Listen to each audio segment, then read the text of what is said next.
Assalamualaikum guys. Hai. Selamat datang di channel YouTube aku, HR. Jangan lupa untuk subscribe, like, dan komen ya guys. Oke, kali ini aku akan membacakan kalian cerpen yang berjudul Cinta untuk Kevin. Let's go. Telah lama hubungan antara Kevin dan Dinda terjalin, tetapi sampai hari ini tak ada seorang pun yang pernah tahu kalau mereka berpacaran. Hari-hari yang mereka jalani di kampus adalah hari-hari bagaikan tidak ada apa-apa di antara mereka berdua. Kevin sering bertanya pada dirinya sendiri, apakah aku ini adalah pacarnya Dinda atau bukan sih? Tapi ia selalu sangat takut membahas masalah tersebut kepada Dinda karena ia tahu bahwa Dinda akan meninggalkan dia jika ia menuntut perubahan dari sikapnya Dinda. Padahal Kevin tidak mau kehilangan sosok Dinda yang merupakan wanita idamannya tersebut. Kasihan, ya kasihan. Dari kasihanlah yang membuat Dinda untuk menjadi pacarnya Kevin. Bahkan Kevin juga bukan seorang cowok di luar kriteria wanita. Beberapa di antara kriteria wanita dimiliki oleh Kevin. Pacaran hanya sebagai status, sedangkan rasa sayang dan cinta tidak pernah diberikan Dinda kepada Kevin. Dinda benar-benar tidak peduli dan tidak memperhatikan Kevin.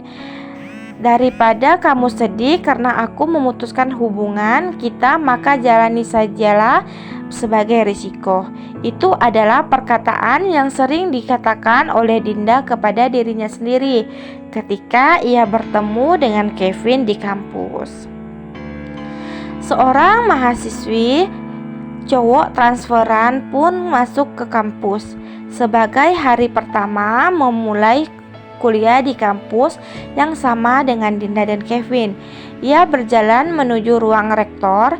Semua mata perempuan melirik ke arahnya dan mengikuti terus kemana cowok tersebut pergi hingga hilang tak tercapai oleh mata untuk melihatnya.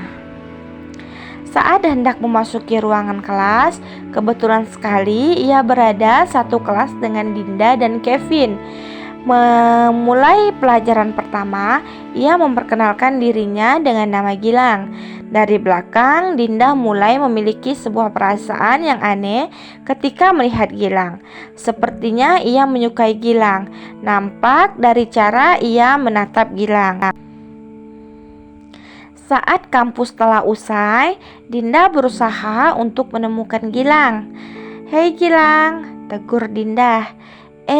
Iya, ada apa?" tanya Gilang kembali. "Enggak apa-apa kok, hanya ingin ngobrol sedikit saja. Ngomong-ngomong, kamu kenapa ya pindah ke sini?" lanjut Dinda. "Setahun lalu aku sempat berhenti kuliah karena sesuatu hal dan sekarang aku ingin melanjutkan kembali tapi di kampus kalian ini dan sekarang menjadi kampusku juga," jawab Gilang.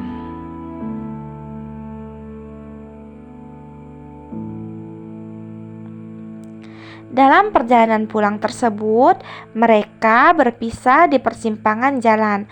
Setelah sebelumnya mereka telah banyak mengobrol, Dinda memiliki niat untuk mendekati Gilang. Ia kini benar-benar lupa bahwa ia masih memiliki pacar, yaitu Kevin, meskipun ia tidak pernah menganggapnya. Ketika mengetahui kekasihnya mulai mendekati Gilang, Kevin juga tidak bisa berbuat apa-apa. Ia masih takut kehilangan Dinda yang begitu ia sayangi dan cintai. Sama halnya ketika Dinda dan Kevin berpacaran, tidak ada seorang pun yang tahu. Dan sekarang begitu pula yang terjadi dengan Gilang dan Dinda. Tak ada seorang pun yang mengetahui bahwa keduanya telah berpacaran. Walaupun akhirnya satu kampus mengetahui hal tersebut termasuk Kevin. Perasaan Kevin begitu hancur mendengar hal tersebut. Ia menangis di dalam kesendiriannya.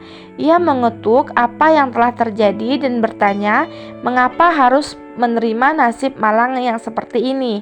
Padahal hubungan ini telah mereka jalani hampir 2 tahun.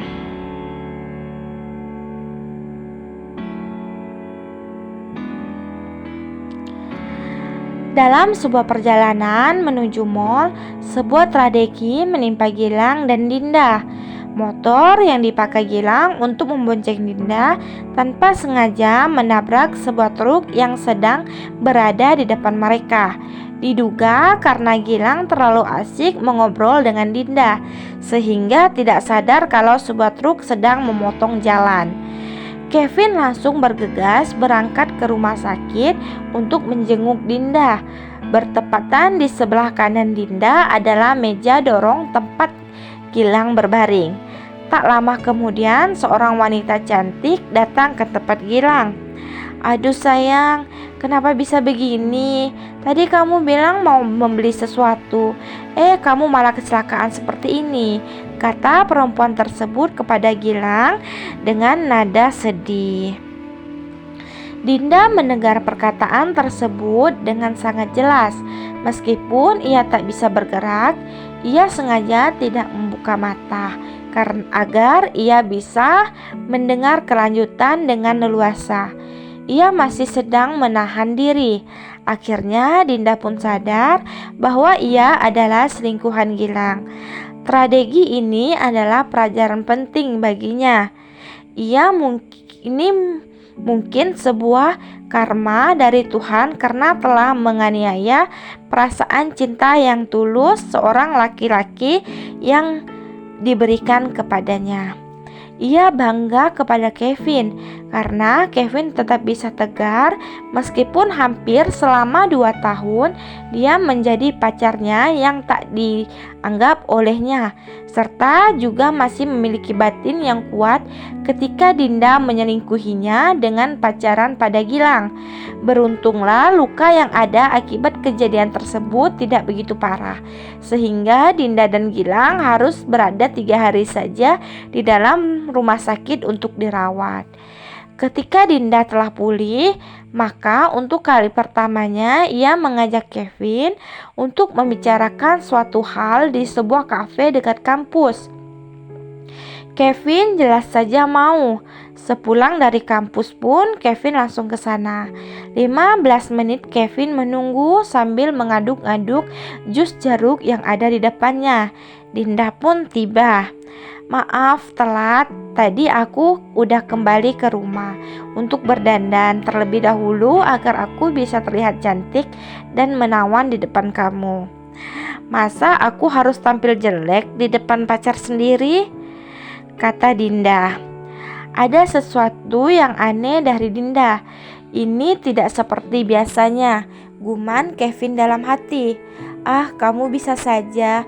Kamu itu selalu terlihat cantik setiap waktu kok," kata Kevin kepada Dinda. Banyak basa-basi pengantar kalimat ini yang akan disampaikan oleh Dinda telah habis. Sekarang adalah waktunya untuk membicarakan masalah serius. "Kevin, sebenarnya aku mengajak kamu ke sini karena ingin membicarakan sesuatu. Selama hampir 2 tahun kita berhubungan, aku tidak pernah menganggap kamu sebagai pacar, tidak peduli dan tidak perhatian sama kamu. Maaf juga karena aku telah selingkuh dan menusuk kamu dari belakang. Kini aku tahu bahwa kamulah yang terbaik untukku dan bisa setia dan tulus mencintai aku. Aku ingin kita memulai dari awal lagi dan aku akan mencoba untuk mencintai dan menyayangimu," kata Dinda kepada Kevin dengan wajah sedikit agak sedih. Aku tidak apa-apa kok. Aku juga sudah memaafkan kamu dari awal dan bahkan sama sekali tidak pernah marah kepada kamu," balas Kevin dengan sebuah senyuman. Sejak saat itu, hubungan keduanya berubah drastis. Mereka menjadi pasangan paling mesra di kampus. Sedangkan Gilang sudah tidak berkomunikasi lagi dengan Dinda. Sejak Dinda mengetahui kedok busuknya Gilang tersebut, terkadang manusia tidak akan berubah dan sadar jika diberi teguran yang keras. Cerpen pun selesai. Terima kasih bagi kalian yang sudah nonton.